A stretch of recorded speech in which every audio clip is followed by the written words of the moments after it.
Hey guys, this is Mark here from pixelfiendtech.com, and today we're going to be looking how to get the perfect bokeh. Okay, so you may not know what bokeh is, or you may. It's a funny word, it's spelt weirdly, but what does it actually mean? Well, it's actually where it's pretty much blur, and the good type of blur, not the bad type of blur. So it's basically, an example of bokeh would be here, my face being completely sharp and then the background being completely blurred out. Now at the moment you can see I have very minimal bokeh. You can probably make out most of the stuff in the background of my image, whereas in some of my other videos I might have changed my settings around to get slightly more bokeh so that you can barely see the background and it looks nice and soft. So how do you get this bokeh, which people, it really does make a photo or video look much better if there's bokeh in the background and the subject is extremely sharp.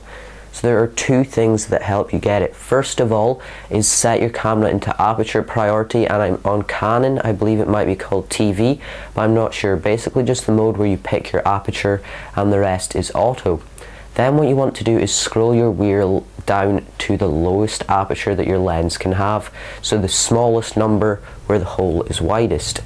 If you want to know more about that, check out my video on aperture where I explain all that. But basically aperture, when it's low, it gives you a small depth of field, which means that your subject is going to be in focus, and then the things behind it or even in front of it are going to be blurred.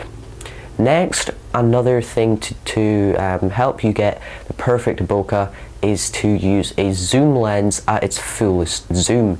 So what I'm going to do here for you is actually show you. Now I'm currently at 35mm. Now if I zoom right in on my face and then I'll just walk back a bit and focus in on myself, you'll see the background is actually more blurry behind me than it is when I'm at 35. You can see the background is sharper here and blurrier here. Now that's not much of a difference because it's only between 35 and 55. But if you have something like a, for example, 200mm lens, then that's going to completely blur out the background and just get a really nice separation between the subject in the photo and the background with that nice soft look.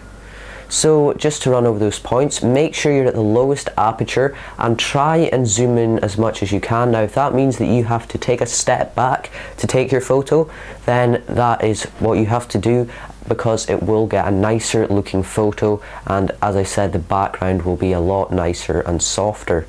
So that is the basics on how to get nice looking bokeh or however you pronounce it on your DSLR.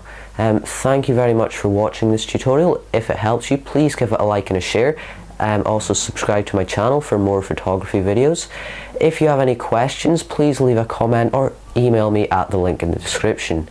Thank you very much for watching. See you.